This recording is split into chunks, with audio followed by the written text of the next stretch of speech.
Evening. Today's a bit of a controversial topic. That controversial topic is toxicity in the hobby. I've been asked quite a bit about this over the past couple of weeks. Seems to be we go in cycles of people asking for certain things, and they come up very often. You know what I mean? And then they go away again for like a month or two. But I thought this one was a really good one.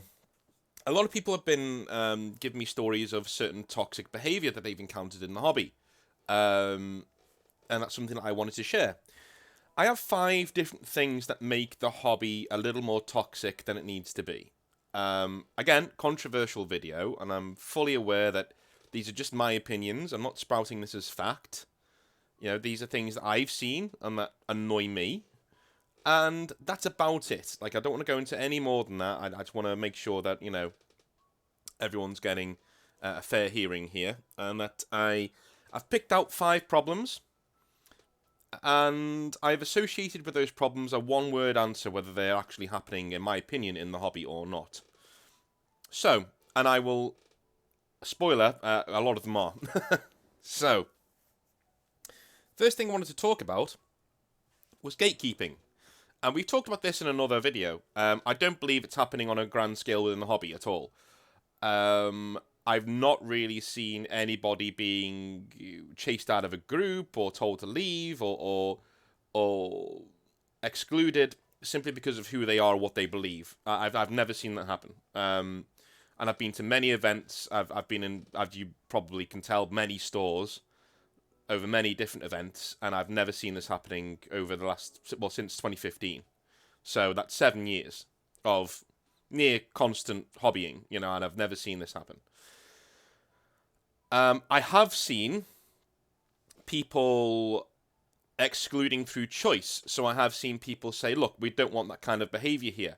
If that's gatekeeping, then so be it. Then yes, it is going on in the hobby. And what I mean by that is, you know, if you turn up to an event with a shirt celebrating Nazi ideology on it, or if you turn up to an event with, you know, just, you know, kill all men on your front of your shirt, you know, things like that.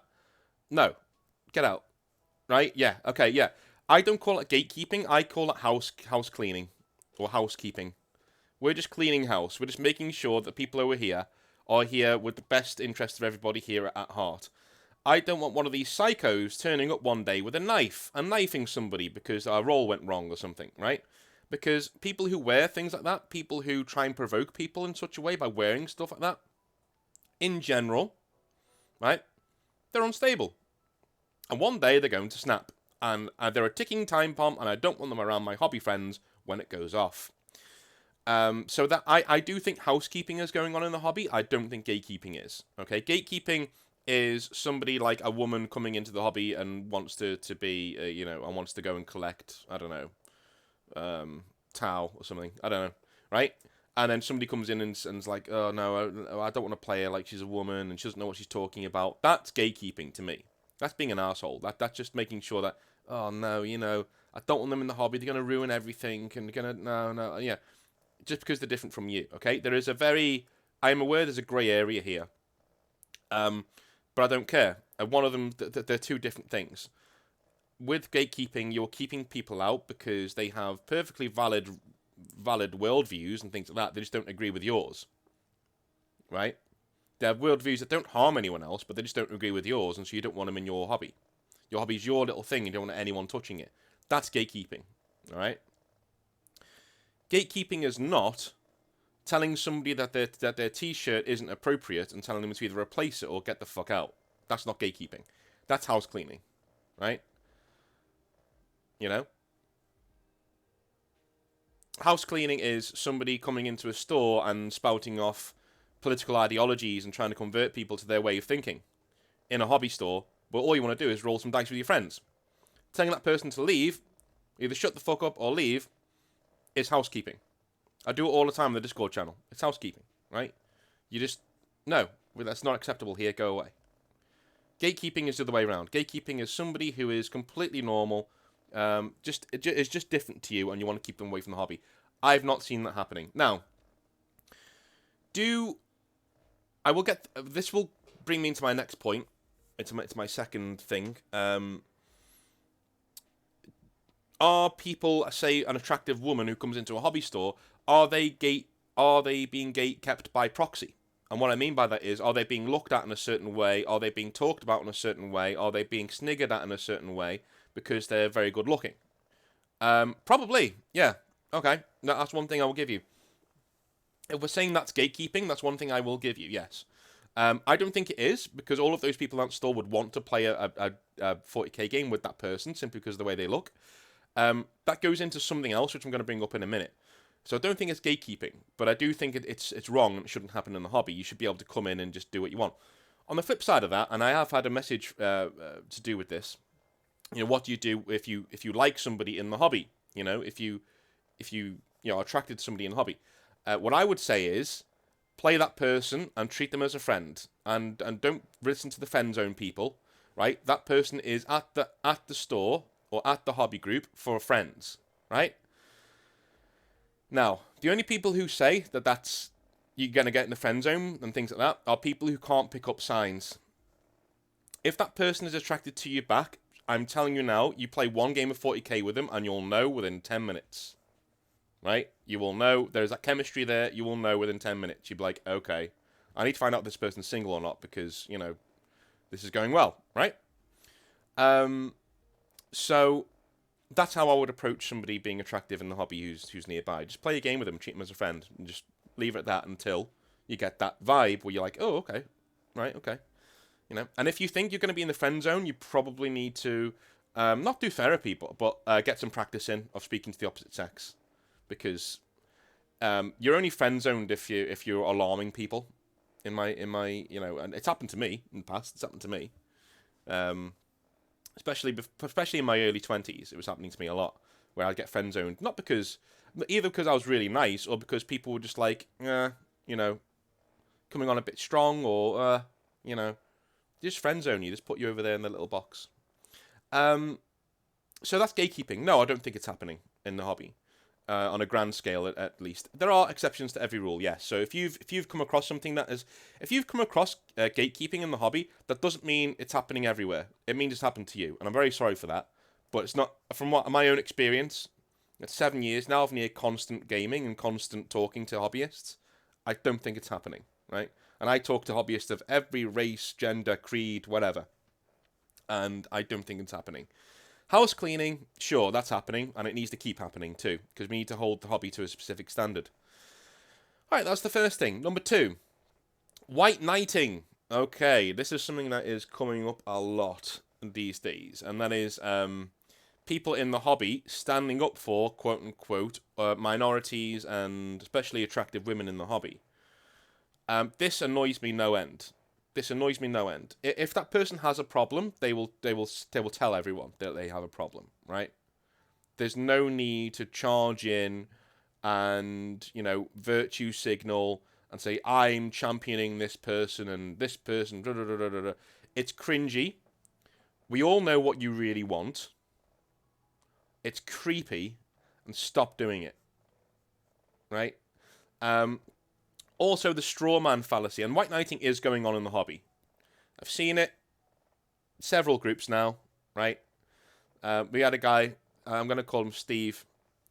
His name's not Steve, of course, but yeah, we had a guy in my local hobby store. So this is just down the road from me. Last time I went was a couple of months ago now, because I've been really, really busy. But Steve, whenever there is a woman in the hobby group who is upstairs, it's a store, but then you go upstairs, and in the loft you can play games. And whenever there's a woman in that group, he will go over, and he will ask them straight out, has anyone been bothering you? Can I help you with anything? Can I do this? Can I do that? Right? And he'll ask them. And you can see them, these girls getting visibly like, no one's bothering me. Like, do you mind leaving me alone? So I can. Now they don't say that to him because it's Britain and everyone's nice and polite for the most part, right? No, I'm fine, thank you.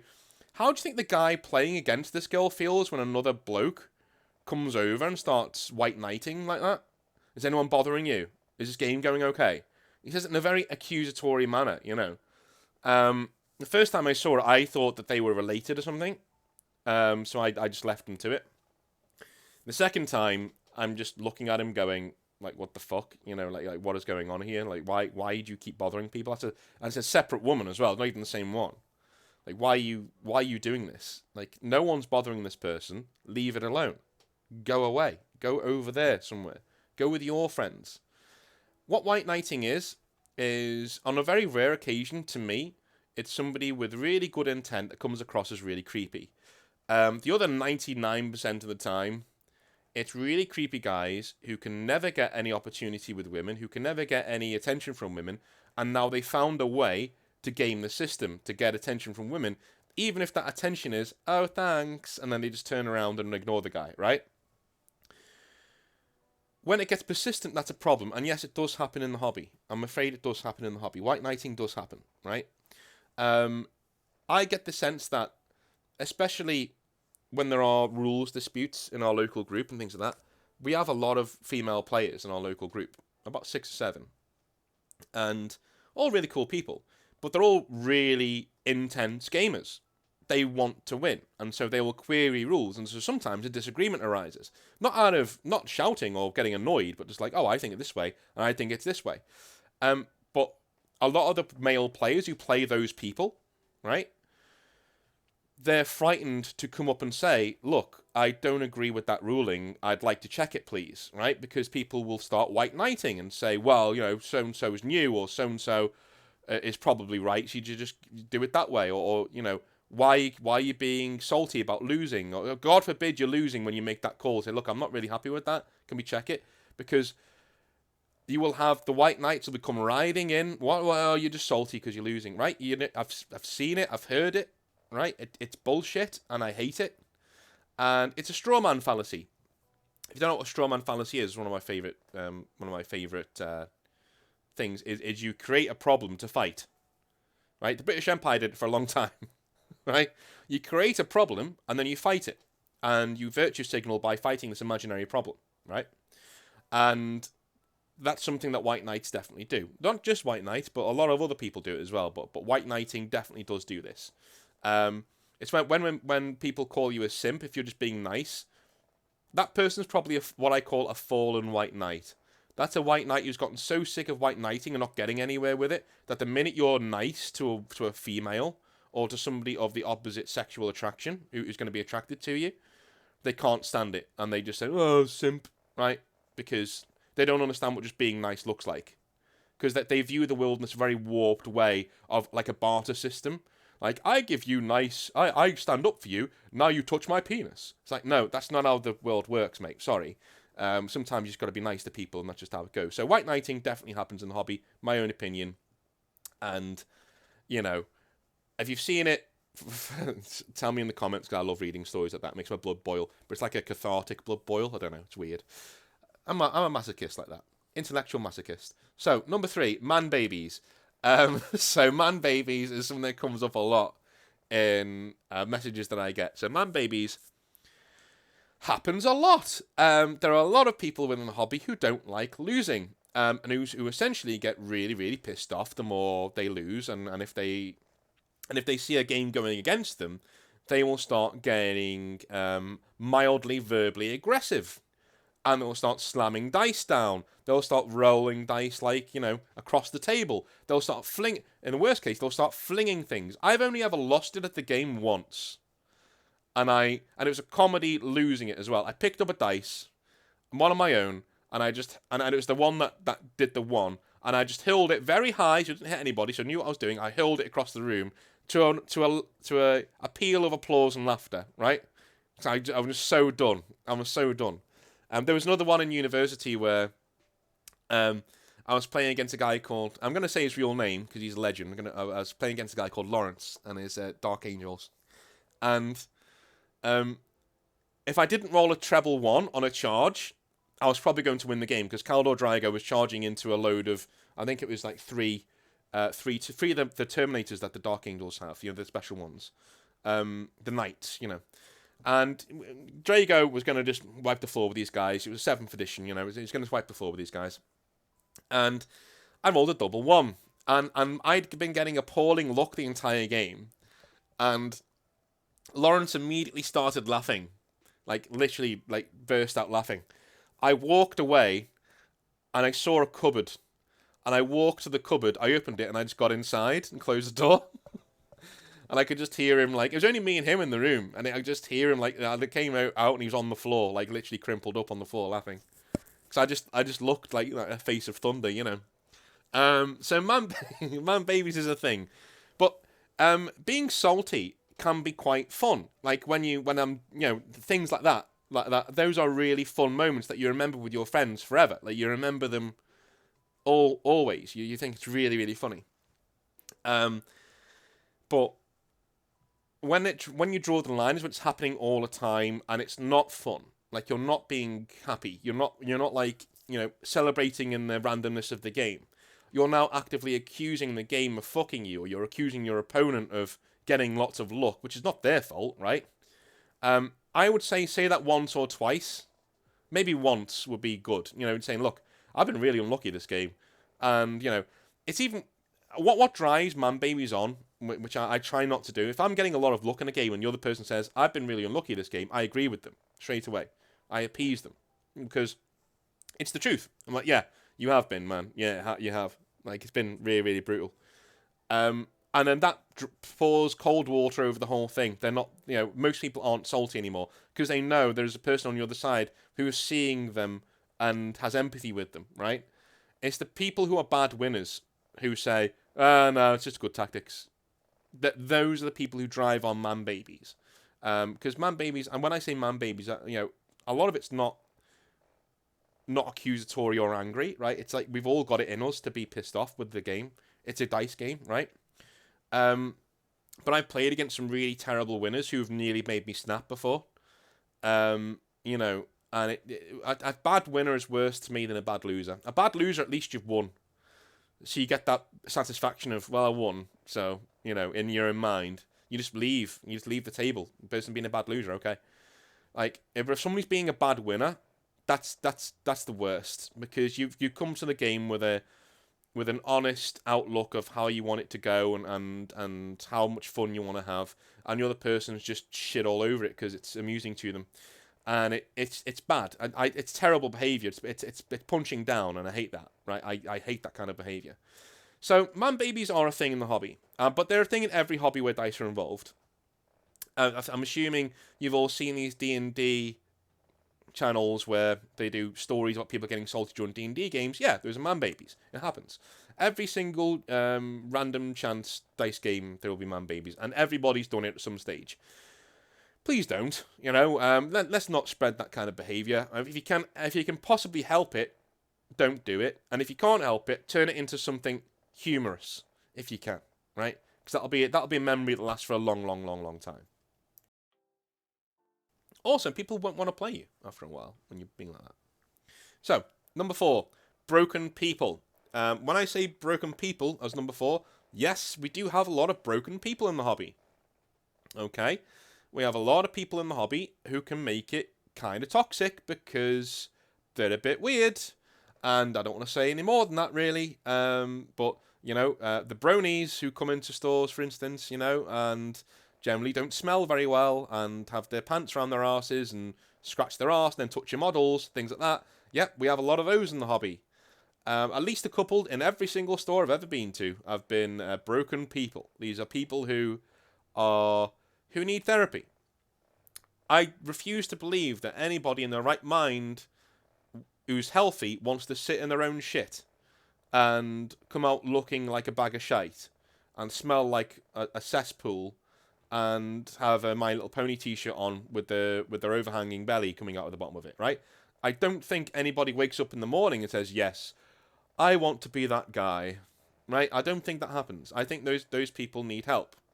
If you like My Little Pony and you're a dude, I'm sorry, that's a red flag to me. I know that's really, really close-minded of me, I know. But I've not met one who isn't a weirdo. So you tell me. And I've met dozens. I've worked at Games Workshop, I've worked in hobby stores, I've been gaming and hobbying for the last 7 years. I've met dozens of these people, and they've all been a bit weird. They've all had something going on, right? Which is a bit odd. They're all the black sheep of their families. They're all the people who go, oh yeah, Simon, yeah, he's a bit weird, but we love him. You know, that guy. The guy's been going to be living with his mum when he's 40. You know, that dude. Yeah. That dude needs help. He needs therapy. He needs to get out there and show the world what he's got, sort of a thing. And he's not done it yet. I look at it as somebody like that is like an embryo. He's like in an egg, and he's never come out. He's still in there, right? Kind of like the Michael Jackson vibe, you know. He's still in there. He still wants to be a kid. It's okay to like 40k and Warhammer and have a responsible job. You know, I know a lot more people, I would say, in the hobby, like 90% more, who are healthy, stable, lovely people, right? And this isn't a video where I'm trying to exclude you. If you're one of these people, I'm not trying to exclude you. I'm trying to help you, right? I'm trying to bring you out and say, look, you know, you have skills, monetize those skills, go and shave, go and whack yourself on a diet or do whatever you need to do, but work on yourself. And it doesn't need to happen overnight. It doesn't even need to happen over a year. It just needs to be a process. That's all it needs to be.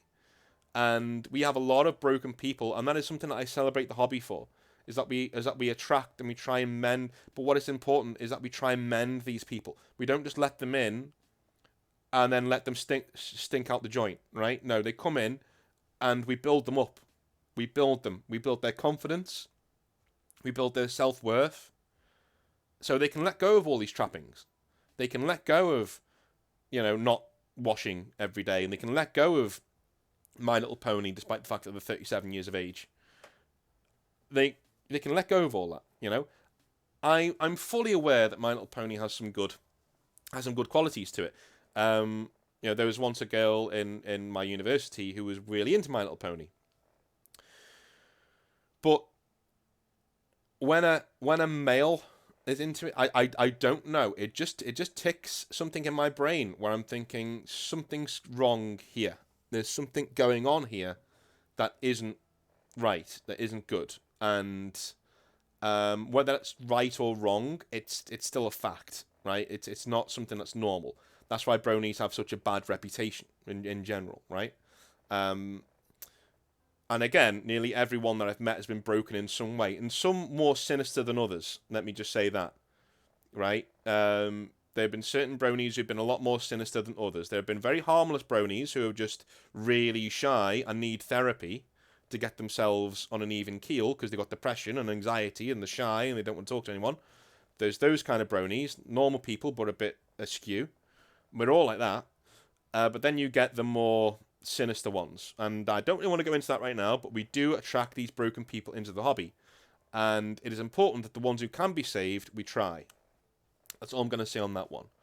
But we do have them in the hobby, and it can make it quite a toxic place. So, number 5, company policy. Now, so for 1 to 5, I gave a no for gatekeeping, a yes to white knighting, a yes to man babies, a yes to broken people, and for company policy, I put definitely, right? Company policy does more to make this a toxic hobby than nearly all of the other 4 combined. Whether they are true or not, the other 4. Whether you think they're true or not, company policy does more to supplant and degrade the hobby than almost anything else. What I mean by company policy is what we saw in 2020, when we saw Games Workshop openly virtue signaling and telling people to get out of the hobby if they didn't agree with things like BLM. They had the BLM text on there, white on black. They had, they didn't reference BLM, but they spoke like BLM, and it was like, if you don't agree with this, then you don't deserve to be in the hobby. Well, I don't agree with BLM. I think they're an insidious, corrupt organization that has absolutely no interest in the common good. That's, I think they're opportunists who are out to sow disunity, or who are very angry people who don't have a brain. That's literally what I think BLM is. Like, quote me on that. It's fine. Same thing goes for QAnon. Same thing goes for, Proud Boys, whatever. Anyone spreading violence, you're a fucktard, and you deserve to be called a fucktard. And get the fuck out, you know? Like I don't want to speak to you, don't want to know you, right? And the fact that Games Workshop went along with that, it just really stuck in my craw. I did a video on it back in the day called Moral Police that got a mixed reception. I don't give a shit. I don't like the way Games Workshop handled that situation. I think that it was appalling behaviour and I get what they were going for, but virtue signaling doesn't look good when you're a multi-million pound corporation. Right? Stick to making your little toy soldiers, and don't tell me how to live my fucking life. All right? Cool. Right, moving on. Company policy when it comes to 3D printing.